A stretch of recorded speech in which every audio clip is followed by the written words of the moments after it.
Ladies and gentlemen, welcome back to the channel. Welcome back to the ShowtimeShootz Podcast, episode number 16. Without further ado, we have a lot to talk about in the regards of WWE. So without further ado, let's get into today's video.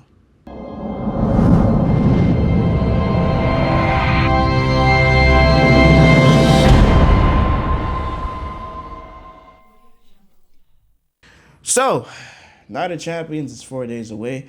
Welcome back to the episode. Welcome back to the ShowtimeShootz Pod, episode number 16.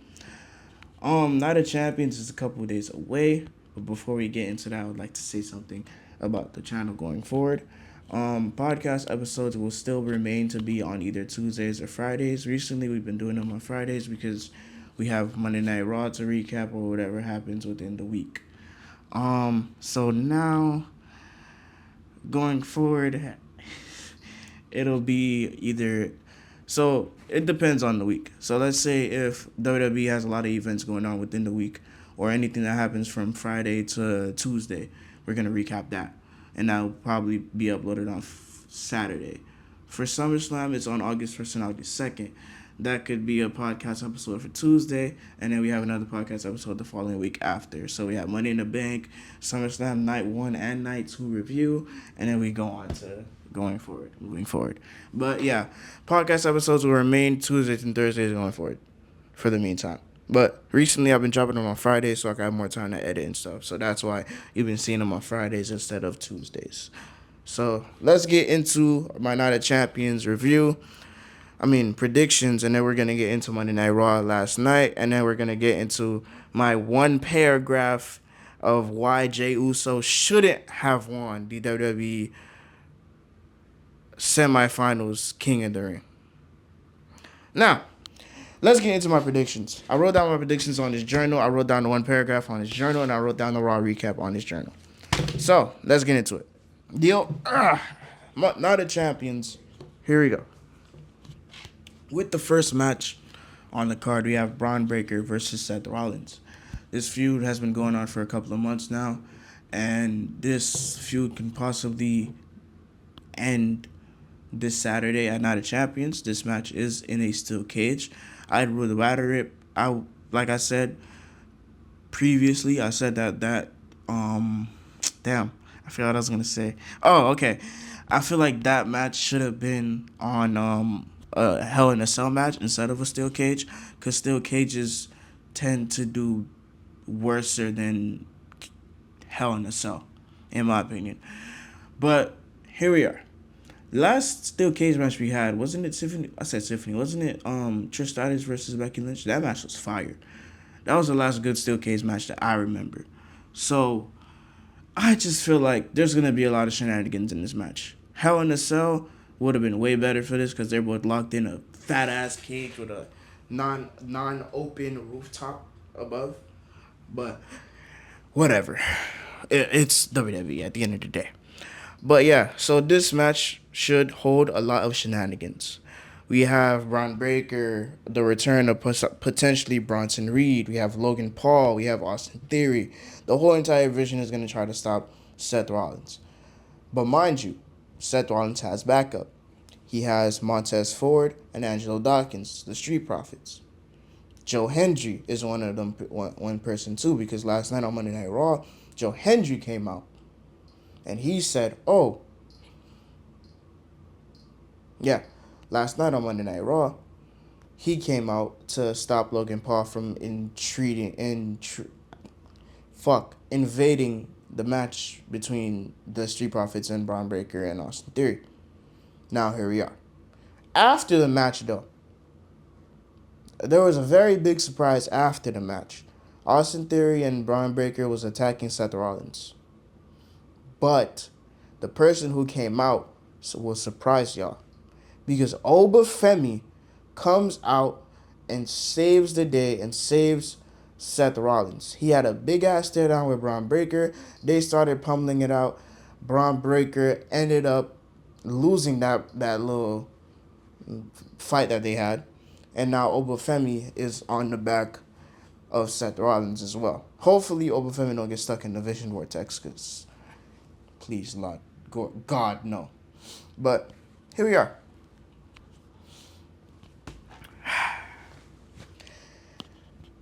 I went on a rant for a little bit, so let me give y'all my prediction. Braun Breaker will be winning this match, and he will be advancing into the future, beating Seth Rollins. He's no longer in the King of the Ring, so I don't know what would be next for him to do. But it all depends on what happens on Saturday against Obafemi and Jey Uso. Well, we'll get into that a little later. Yeah, it all depends on what happens between Jey Uso and Obafemi on Saturday. But we'll get into that match a little later. Let's focus on the following match after the Braun Breaker and Seth Rollins match, which will be Trick Williams versus Ricky Saints live in Saudi Arabia. Ricky Saints finally debuts on his first WWE PLE on the main roster. He will be facing off Trick Williams for the United States Championship. I say Trick is still new into his title reign, so I don't see a world why Trick would lose that match unless they really want to experiment with Ricky Saints. But Ricky Saints slowly has been getting a lot of support from the WWE audience. So that can mean that he could potentially face off and win the United States Championship. But I don't think that'll happen until later on. Carmelo Hayes can be a factor in this match as well because Carmelo is the person that was supposed to beat Trick Williams for the United States Championship because he has earned a title shot. Trust me. But later on in this feud between Ricky Saints, Carmelo, and Trick, I believe that within the next PLE or Saturday night's main event, I think we finally get a blow-off of this feud where Trick Williams will face off with none other than Ricky Saints and Carmelo Hayes for the United States Championship in a triple threat match. Now, Trick Williams will beat Ricky Saints and move on with his life. Moving on to our next match. This match I'm really 50-50 about. I gave my 6 opinions on each person in this match because this is a bunch of bullshit. Now, here we are. Obafemi, Jey Uso. Option number 1. Here's the reason why Jey Uso would win this match. Bloodline interference from Jacob Fatu, Jimmy Uso, all of them trying to take down Obafemi so Jey can advance and face Cody Rhodes at SummerSlam. Cool. Option B, Jey Uso beats Obafemi clean. A bunch of bullshit. Yet again, I don't know why would that happen. Out of all things, why would that happen? And 3, Brock Lesnar interferes and costs Obafemi the match. For Obafemi, option number 1, he beats Jey Uso clean. I love that option. Oh my gosh, give me that option any day of the week. Number 2, Brock Lesnar comes out and he still picks up the win. Option 3, Obafemi just destroys Brock Lesnar and Jey Uso and still walks out King of the Ring as a number 1 contender for the WWE World Heavyweight Championship. I like that option better. So, or, I didn't say this, but let's have Obafemi pick up the win on Jey Uso, fight Brock Lesnar, beat Brock Lesnar, and beat Roman Reigns at SummerSlam. That's more better. That's more extravagant. Give me Obafemi destroying both of these men, walking away King of the Ring, facing Obafemi versus Brock and Obafemi versus Roman. I would love those 2 options. Now, who I think will win this match? Obafemi. Off rip. Easiest pick. Easiest decision. Obafemi to the SummerSlam, to Minnesota, to the OTC, to the Beast Brock Lesnar.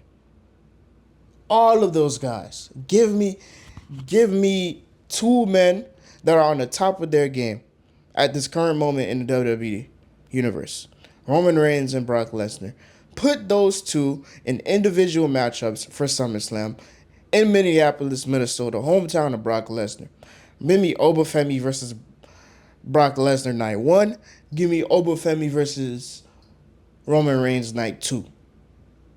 golden boy. That's a golden boy push. After that, I don't know what the hell Triple H gonna cook up for Oba, but I hope it's nothing bad because we have a lot of Raw talent on Monday Night Raw, and we have a lot of SmackDown talent on SmackDown. So there's no way that you cannot find a feud for Obafemi after he beats Roman Reigns at SummerSlam. You cannot fuck this up. Please, Triple H. Don't fuck this up.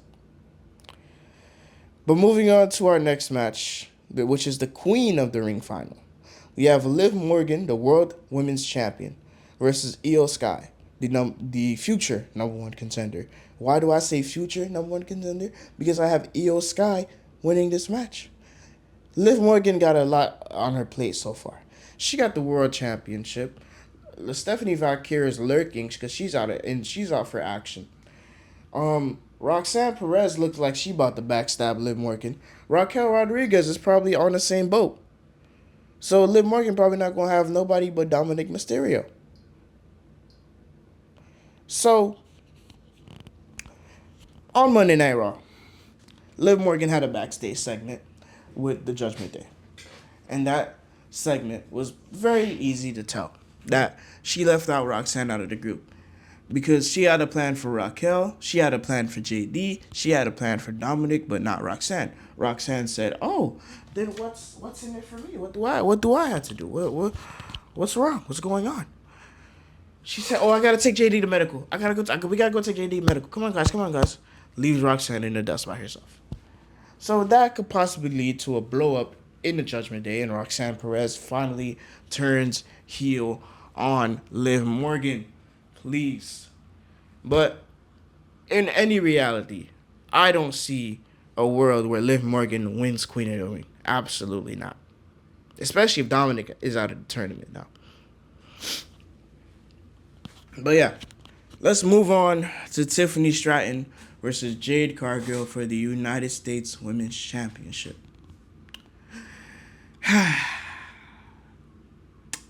This match is going to be a banger. I cannot wait to watch it. But I don't know. Why would they give the belt to Jade when she just literally fought Rhea Ripley twice and lost twice for the Women's Championship? Because what do you do with Tiffany Stratton after that? And what do you do with Jade after that? SmackDown is already hell. That shit's horrible. I can't even watch the first hour of SmackDown. There's a lot of good and there's a lot of bad more than there is good on SmackDown as of currently. Cause it's like what is there to do? There's nothing to do on SmackDown, bruh. Like JC Jane and the Fatal Attraction or Fatal Influence came out, right? They had a massive debut, a good debut, huge heel heat. What do they do with them? Absolutely nothing. What do they do with JC Jane? Absolutely nothing. Why is JC Jane not women's champion right now going after Rhea Ripley? No fucking idea. Why is Cody Rhodes in a feud with Gunther and Sami Zayn? No fucking idea. I'm not here to bash WWE, but I sometimes WWE needs to hear the hard critiques that we have about the product because SmackDown is fucking horrible. That shit's bad. Raw became the A show when Roman Reigns joined Monday Night Raw and won the World Heavyweight Championship. CM Punk, he's been out of action for a numerous amount of months. We don't know where CM Punk has been. He's on vacation currently. But I think when he joins on SmackDown, if he comes back, he goes to SmackDown. We'll see a higher trajectory on SmackDown just because CM Punk is there. And God, please, can we please let Cody Rhodes lose the title already? I don't give him to the end of the summer. I give him to the end of the summer to drop the belt. Please. But yeah. My bad. Tiffany Stratton is going to beat Jade Cargill and retain her Women's United States Championship. Let's move on to the final match, the last match, the main event of the show. We have Jade Cargill. my goodness. We have Cody Rhodes, Sami Zayn, and Gunther face off in a triple threat match for the for the WWE Universe. Okay, I'm done. I'm done. All right, let's try that again. We have Cody Rhodes versus Sami Zayn versus Gunther for the WWE Undisputed Championship. Now, I don't see a world where Cody loses his belt. Randy Orton is still have yet to come back from injury. We need to see a repeat of Randy Orton versus Cody Rhodes at SummerSlam. So, let's do this. Let's have Cody Rhodes beat Sami Zayn and Gunther. That is my prediction. In a world where SmackDown is trash, I would love to see a new champion, which is Gunther or Sami Zayn. But knowing how WWE is, Cody Rhodes is easy to find and hard to beat. I love Cody, don't get me wrong. But my God, we need a new champion on SmackDown. We need something on SmackDown. We need some substance.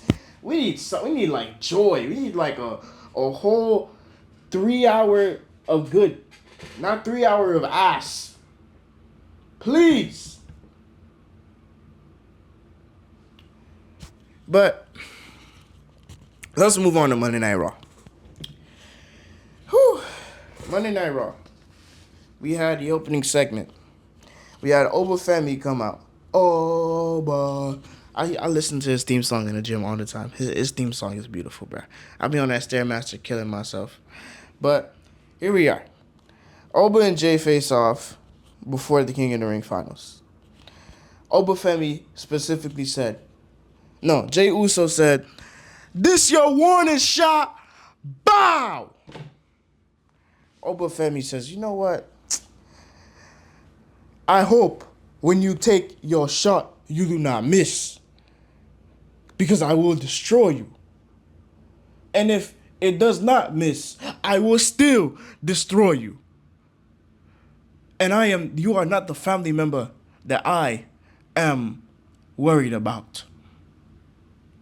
So take your bullets and hand them over to your cousin.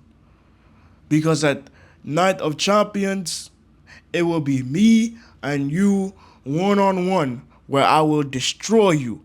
And you will not be able to defeat me. Because I am the ruler." He didn't say all this, but I'm exaggerating it. "I am the 6'6" Nigerian ruler. The conqueror, the man you cannot beat, the mountain you cannot climb.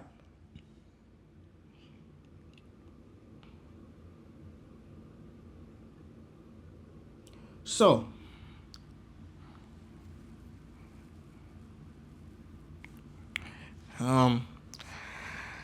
here we are.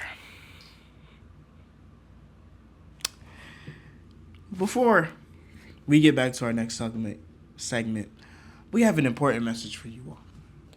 As you all know, I'm making a feature film next year, and it is titled Sketches of Us. It follows a young boy named Lucas trying to save a club from dying with his film friends that he just met on campus. If you would like to support my feature film, the link is in my bio for my GoFundMe. Please send any type of donation that you guys can. Thank you all, and let's get you back to the video. So yeah, here we are. The Women's Tag Team Championship. No, before we even get to the next topics of discussion, because I have a whole list of things. I think Obafemi should beat Jey Uso clean. But if not clean, have Brock Lesnar come out, attack him. Because if I see Brock Lesnar come out, F5 Obafemi while the ref is down, Jey Uso comes in, splashes Obafemi, 1, 2, 3, we have a new King of the Ring, Jey Uso. I'm tossing this microphone to the side and I'm not even going to do a full show review. Because that's a bunch of bullshit. Jey Uso should not be winning that match. Absolutely not. It's not fair to us fans to watch Jey Uso. And mind you, I love the Yeet Man. I support the Yeet Man. I had a whole Evolution of Jey Uso video drop last year or 2 years ago. And that shit was beautiful. But To come out here and say that Jey Uso needs a title shot against Cody Rhodes at SummerSlam, even though the history is there, it doesn't make any fucking sense to me why Jey Uso needs to push. He had a world championship. He lost it. Move on. Let's have him do lackey stuff with Roman Reigns on the bloodline. Let's let him do Roman's duties as prescribed as a tribal chief. Because Jey Uso doesn't really need a title shot at this current moment in time. He could, hell, the people that need help is the tag team division. Because they're desperately dying on both brands. Even though we just crowned a new tag team champion in the Street Profits, we still need a lot of tag team action. Like, we need, obviously, we have main event segues to it with the OTC. We need tag team segments. We need intercontinental segments. We don't need big things to happen every week on a Raw or SmackDown. We just need something that could build up to something else later on. That's what I'm saying. In order to have a good show, you must have your 5 main acts, which is the Intercontinental Championship, the Tag Team Champion, the United States Championship, and also for the women's, the mid-card, the women's mid-card, the women's tag team, and the women's world and women's championship. We need different segments for different things. That's what I'm saying. If y'all have 3 hours to break down the show, we need 6 of those things to happen in either segments or matches to have a good show. We don't need everything. We don't need a major Rock comeback or Brock Lesnar comeback. We just need quality. That's all we need. Just quality. But let's move on to the Women's Tag Team Championship match that happened later on in the show. We had Brie Bella and Paige face off with Lyra and Bayley, where Paige and Brie Bella picked up the win. And a massive victory for them. Congratulations to them. They have won the match. They have moved on to the next match. And we could face off with other contenders now going forward. Now, the big takeaway to take away from this match, I said takeaway twice. The big thing to take away from this match is Lyra Valkyria. Please, Triple H, don't fuck this up for anybody. No, not even Triple H. I love Triple H.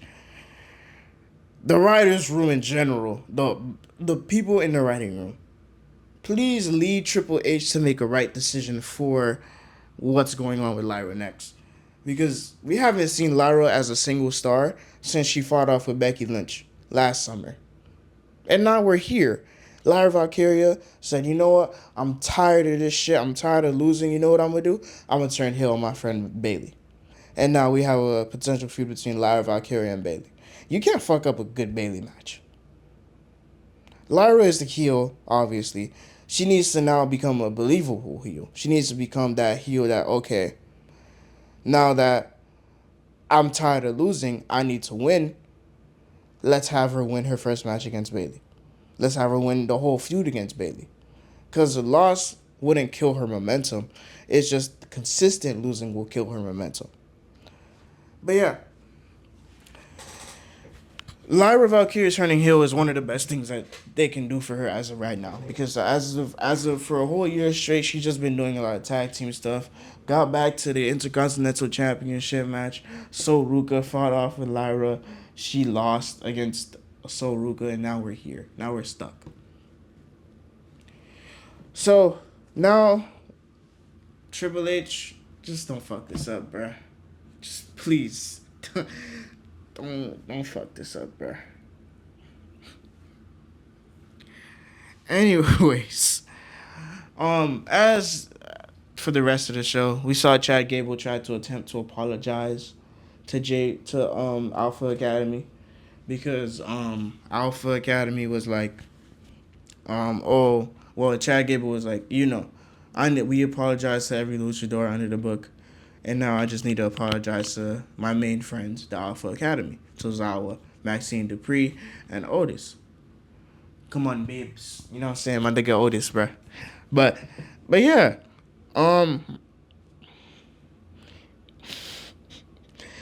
Chad Gable doing that and trying to attempt to apologize, and Otis trying to go shake his hand after, but Maxine said no, fuck off, absolutely not. You wasn't there when we struggled. You left out and went to go achieving your career, and now you just left us stranded by ourselves. So now, no, we do not accept your apology. Goodbye.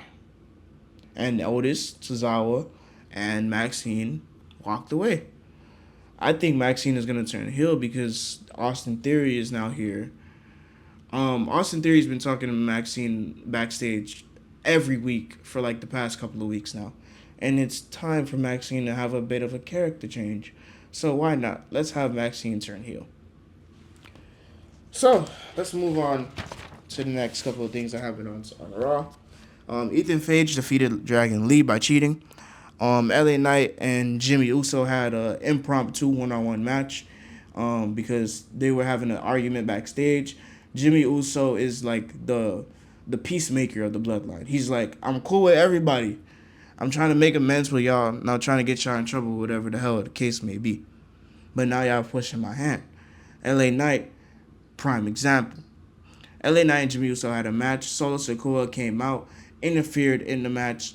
LA Knight picked up the win, looking confused as shit because why the fuck is Solo Sikoa helping me, of all people?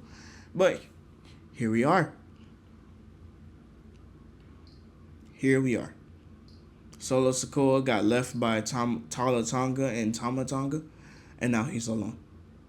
Now, will this mean that Solo Sikoa will join Roman Reigns' bloodline? Who knows? I would hope so, because if that is the missing key to the bloodline, then hell, have at it. Let's do it. Let's bring on Solo to Monday Night Raw. I'm all here for it, baby. I'm here for the ride. But the bloodline story is kind of getting a bit stale in my opinion, because it's like there's only so much you could do with a repeat of something. So one second.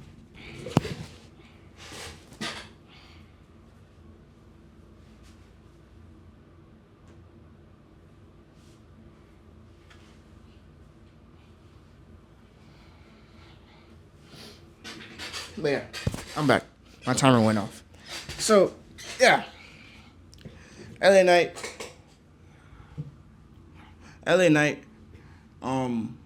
defeated Jimmy Uso. So Sikoa, I think he should be on the Raw roster because there's only so much you could do for SmackDown, in my opinion.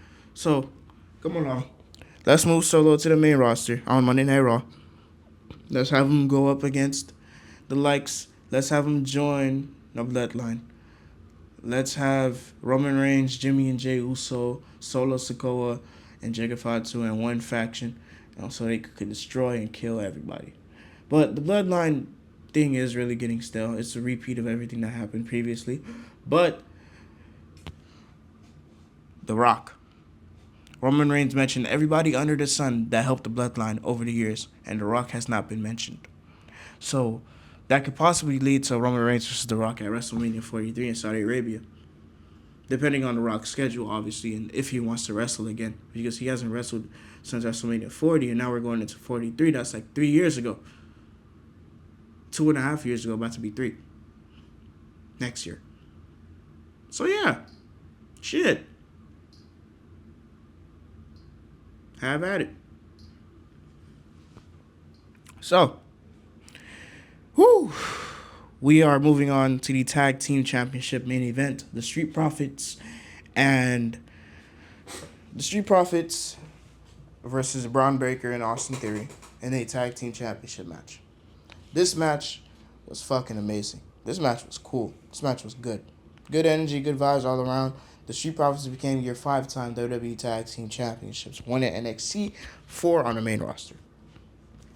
So, Joe Hendry came out, attacked, chased away Logan Paul for the Street Profits to pick up the win. Seth Rollins came out, helped out the Street Profits to pick up the win.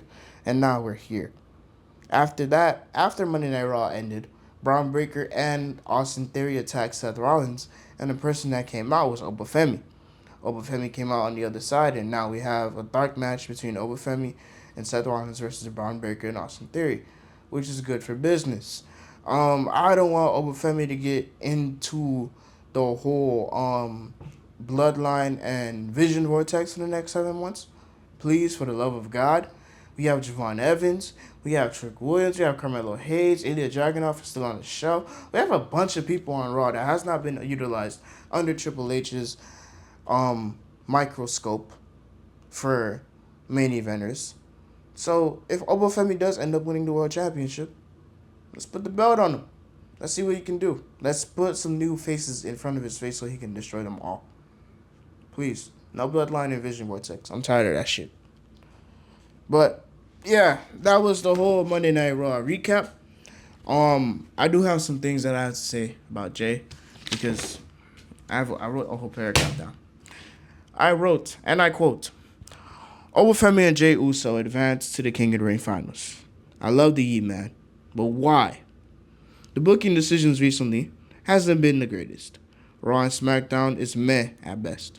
Triple H is capable of booking shows properly, but it gets to a point where the show sometimes gets very stale and boring to watch. For example, Roman moving to Monday Night Raw made Raw the A show and made SmackDown the show, in my opinion. Raw automatically cooked SmackDown because y'all took away the greatest person to hold down a brand by himself individually, moved him over to the main show, Monday Night Raw, that happens every Monday, from SmackDown to Raw. Y'all put SmackDown in literal hell territory and said, nah, we not doing that right here, brother. That ain't gonna work for me. Y'all put that shit so down that SmackDown is so ass. And to have Javon Evans and have Jey Uso and Obafemi face off in the semifinals of the King of the Ring and let Jey Uso of all people win, it's just a bunch of BS. I get it. Triple H wants to save Javon and Oba from having a match too soon. He wanted to save Braun Breaker and Obafemi to save for a match too soon. Just pull the trigger, bruh. Like, what is stopping y'all from just bowing the trigger, bruh? What's stopping y'all? Why is Jey Uso such a topic of discussion every fucking week on Monday Night Raw and SmackDown? Why does he have to be in contendership for the King of the Ring finals? Why not Javon? Why not put a spotlight on Javon? He's 21. He's about to turn 22. Let's put a spot on him. Give him the spotlight. Give him what he needs to succeed. Give him the things that he wants.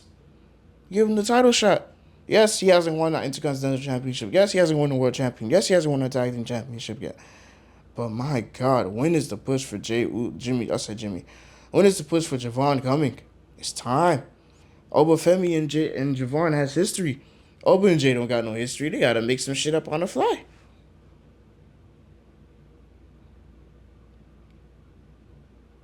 So yeah. Give him a shot. Give him something to do. Let's not have Jey Uso go out there and fight every week. Let's not have Jey Uso win every single contendership match to get the IWC pissed off. Even though we don't really give a fuck about the IWC. But still, the fans want to see something else rather than Jey Uso. And all the IWC people are people from the crowd that come into the arena every show. They enjoy the show, but online they probably fucking mad as shit. Because Jey Uso has been a topic of discussion for too long. We need a new main eventer. We have LA Knight beefing with the Bloodline. When is he going to ever get a shot? You know, Money in the Bank is in October now. So, hell, have LA Knight win. Have LA Knight become the Money in the Bank winner. Face off with either Oba or Roman, depending on who is champion by October. Cash it in. Beat that person. Become world champion. Storybook ending. Storybook story. Peak. Cinema. Extravagant. But yeah, I think that is all that I had for you all on episode 16 of the ShowtimeShootz Podcast. If you guys are seeing this today, you guys are probably seeing this the day before Night of Champions, so be on the lookout for my predictions video on Wednesday. You guys already probably watched the predictions video for Wednesday, but be on the lookout for my full show review of Night of Champions on Saturday afternoon or Sunday morning. And be on the lookout for the ShowtimeShootz Podcast episode number 17. Yes, I know I am a week behind. I will catch up. But yeah, thank you all for stopping by. Appreciate y'all.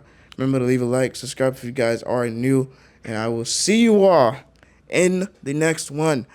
Goodbye. Get out of here, and see you all soon. Later.